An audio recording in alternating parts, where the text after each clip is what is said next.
मसलों की खुशबू हवा में फैल रही थी। रोशनियां खुली हुई खिड़कियों से निकलकर बारे हुए गालियों पे गिर रही थी। अमृतसर त्योहार की खुशियों से जगमगा रहा था। क्रिसमस बस आने ही वाला था, लेकिन गीता के लिए ये खुशियां बहुत दूर लग रही थी। उसका दिल फिक्र से भरा हुआ था। जिंदगी मुश्किल हो रही थी। अपने परिवार के बोझ को वो अपने कंधों पे उठा रही थी। गीता का शौहर विजय एक नेक इंसान था। वो अपने परिवार से बहुत प्यार करता था, लेकिन विजय को पीने की आदत थी। इस आदत ने उनकी जिंदगी पे साया कर दिया था। गीता उसे प्यार करती थी।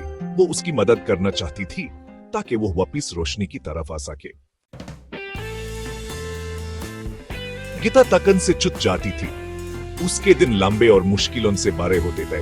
वो घरों की सफाई करती थी, वो खाना पकाती थी, कभी कभी वो बाजार में फूल भी बेचती थी। हर रुपया जो वो कमाती थी वो उसके परिवार के लिए उसकी मोहब्बत का सबूत था। ये कुर्बानी वो खुशी से देती थी। हर रात गीता घर थकी हुई वापिस आती थी। अपनी फिक्रों का बोझ वो अपने सीने से लगाए फिरती थी। वो विजय के लिए फिक्रमंद थी। वो अपनी बेटी प्रिया के लिए फिक्रमंद थी।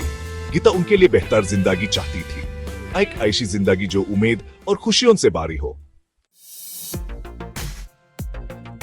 विजय अपनी मुश्किलों में खोया हुआ अक्सर गुस्सा करता था। उसके अल्फाज होते थे जो उसके अंदर के दुख से भरे होते थे। गीता उसके दर्द का बोझ उठाती थी, इससे उसका दिल टूटता था। वो अंदर से जानती थी कि वो आदमी जिससे वो प्यार करती थी वो अभी भी कहीं था, अंदर ही अंदर फंस गया था। विजय गीता और प्रिया से प्यार करता था। उसे वो तकलीफ जो उन दोनों को देता था नफरत थी। वो एक अच्छा शौहर और बाप बनना चाहता था, लेकिन बुरी आदत की गिरफ्त मजबूत थी। ये उसे उस आदमी से दूर ले जा रही थी जो वो बनना चाहता था। प्रिया मुश्किलों के बावजूद खुशी की एक किरण बनी रही। उसकी हंसी उनके छोटे से घर को गर्मी से भर देती थी, जो अंधेरे को भगा देती थी। वो उनकी जिंदगी में एक चमकती हुई चिंगारी थी। प्रिया अपने माँ की मुश्किलों को समझने के लिए बहुत छोटी थी। प्रिया अपने माँ बाप से बेहद प्यारती थी। वो उनकी लड़ाई की वजह थी, वो उनकी उम्मीद की वजह थी। उसका मासूम प्यार उन्हें हर नए दिन का सामना करने की हिम्मत देता था।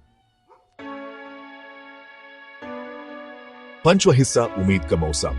क्रिसमस करिश्मों का वक्त था, माफी और नई शुरुआत का वक्त। गीता इस बात पे यकीन रखती थी। वो अपने परिवार के लिए एक करिश्मे की दुआ करती थी, एक मौका ताकि वो मिलकर थी को सकें और खुशियां पा सकें। क्रिसमस की बत्तियां बाजार में झिलमिला रही थी। रेडियो पे क्रिसमस के गीत बज रहे थे। गीता अपनी फिक्रों के बावजूद प्रिया के लिए त्योहार का माहौल बनाने की कोशिश कर रही थी। वो चाहती थी कि उसकी बेटी इस मौसम की खुशियों का मजा ले।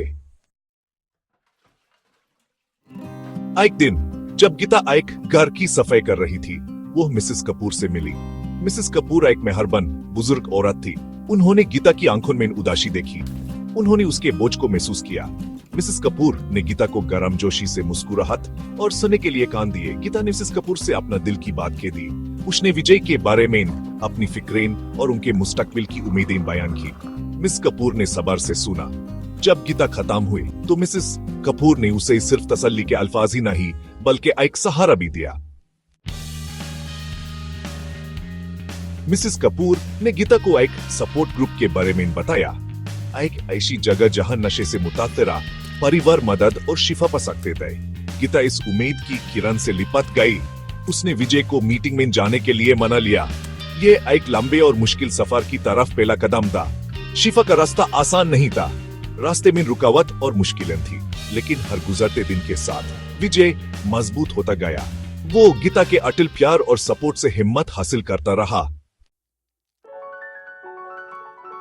क्रिसमस आ गया और अपने साथ वो सुकून लाया जो उनके परिवार से बहुत दिनों से दूर था।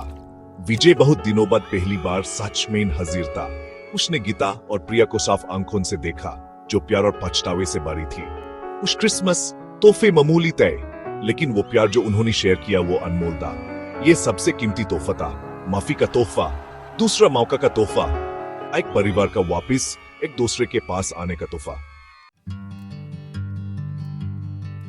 गीता, विजय और प्रिया की कहानी एक याद दहानी है कि अनवक्त में भी उम्मीद जगमग सकती है। ये प्यार की ताकत, माफी और इंसानी रूह की मजबूती का सबूत है। जिंदगी खुशी और गम का एक जाल है जो हिम्मत और प्यार के दगों से बुना हुआ है। और कभी कभी सबसे कीमती तोहफा जो हमें मिलता है वो सत रहने का तोहफा है।